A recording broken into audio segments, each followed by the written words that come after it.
terima kasih kerana menonton channel saya. So, hari ini saya nak bincangkan dengan anda macam mana formula kita kadang-kadang keluar simbol-simbol yang kita tak tahu apa maksudnya. Okey, sekarang kita tengok dekat sini. Ini adalah contoh yang saya buat. Formula dia dekat sini, kita guna sum. Kita guna formula ni sum. Dia akan baca semua figure dekat sini. Okey, kita buat percentage sama dengan ini. Okey, bahagi dengan bawah ni. Okey, dapatlah percentage dia. So, kalau kita tarik, dia akan dapat macam ni. Nampak? Sebab dia akan pergi bawah ni, tak ada nombor. Bila tak ada nombor, dia tak ada benda nak dikira. Sebab kalau darab dengan bawah ni, bahagi dengan bawah ni tak ada nombor. Okey, tengok saya letak dekat sini.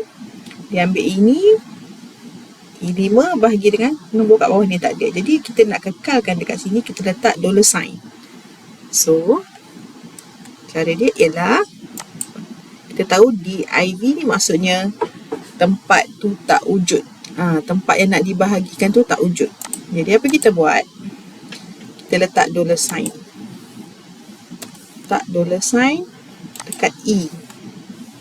Tujuan dia kita nak lock E yang bawah ni, E10 ni tidak bergerak. Ya. Figure yang ni 350 dia akan bergerak, dia akan baca yang ni, dia akan baca yang ni, dia akan baca seterusnya. Tetapi ini tidak bergerak. Okey, mari kita cuba tekan enter. Kita dah letak tadi $sign dekat sini. Dekat E kita tengok kat sini. Ini E4, ini E10.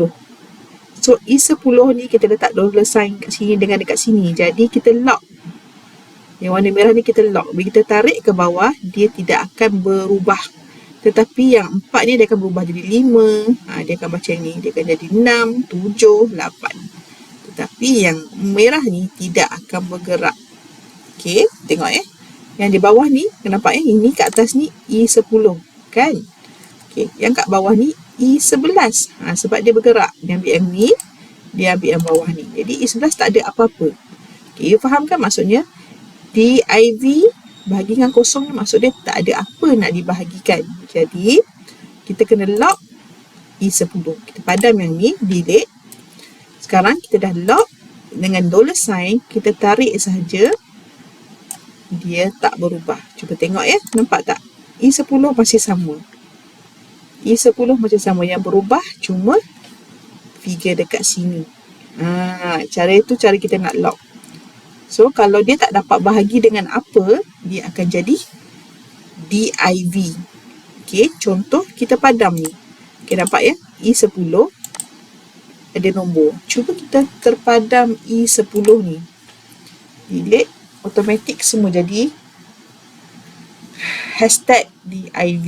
So, kita faham #DIV kerana dia hilang total pembahagian dia.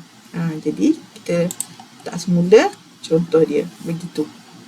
Okey, faham? Okey, sekarang kita nak tengok situasi-situasi lain yang memungkinkan ada hashtag lagi. Ini, kita guna sum. Sum selalunya kurang sikit risiko. Sekarang ni cara kita nak jumlahkan, kita boleh guna formula ini. Tengok saya bagi tahu contohlah kita padam sum dekat sini. Kita padam satu garisan ni, kita terpadam Tekan kanan, cuba kita delete. Sum ni tak ada beza. Okey, saya undo balik semula. Tetapi jika sum ini jumlah di sini, anda tak guna sum, tak guna ni. Anda guna formula yang tambah-tambah Guna formula manually, anda buat macam ni, tambah dengan ni, tambah dengan ni, tambah dengan ni, dan tambah dengan ni. So, enter. Jawapan dia sama 1713. Okey. Nampak tak ada star dekat sini? Bila ada star dekat sini, bermaksud ruangan ni tak cukup untuk tulis jawapan dia. Okey. Apa kita buat? Kita besarkan saja. Nampak tak? Sekarang anda nampak figure dia berapa? Okey. Sekarang jumlah ini adalah yang berada di sini. Dan sekiranya anda type ni nombor, satu ni anda tertype perkataan TAK, tak. Apa jadi? Nampak tak dekat sini dia hashtag value, hashtag value. Kenapa jadi hashtag value?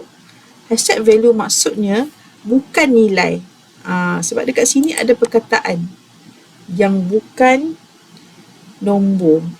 Jadi bila bukan nombor, dia akan bagi hashtag value. Maksud dia tak ada benda nak dikira. Ya. So, anda letak kosong. Nampak? Jawapan dia datang balik semula. So, faham ya? Bila kita letak value, bukan nombor, dia akan jadi hashtag value. Maksud dia salah tempat lah. Kat sini juga sebenarnya kadang-kadang dia dalam list formula kita tu bukan nombor. Dia adalah huruf, dia adalah masa, dia adalah benda lain yang bukan nombor. Jadi benda ni akan terjadilah hashtag value ya. Okey, faham ya kenapa value tu datang? Kalau reference pula, sekiranya anda letak formula macam ni, tambah, ada bahagi, ada tolak ke? Ni saya buat sampel tambah je. Kadang-kadang kita ada tambah, tolak dengan ni, tambah dengan ni, betul? Okey, kitanya salah satu ni kita terpadam. Tengok ya, saya padam yang ni, kanan delete. Nampak tak dia keluar REF? REF ni bila kita pergi dekat atas ni, tengok ya. Dekat sini dia tulis REF. Maksudnya ada satu nombor lagi yang sepatutnya ditambah tapi telah tak ada dalam data. Telah terpadam. Bila terpadam, dia tak boleh refer lagi dah nombor tu. Bila dia tak boleh refer, dia bagi hashtag REF. Tak ada lagi reference pada number tu. Kalau kita ada masalah macam ni, kita boleh macam I buat tadi, boleh undo saja. Undo saja, nombor tu datang balik, betul? Tapi kalau kita dah terdelete, dan kita memang tak nak pun nombor tu dalam jumlah ni, kita boleh pergi dekat sini, tengok formula dekat atas ni, yang REF ni, anda padam je. Padam je yang REF ni. Okay, nampak tambah-tambah tu je, tekan enter. Dia akan jadi OK. Nampak tak? Itu je sebenarnya kalau ada masalah dekat hashtag, reference atau div. Divide. Divide tak ada benda, dia bagi jawapan. So, harap bermanfaat dan memudahkan kerja anda. Terima kasih kerana menonton. Assalamualaikum.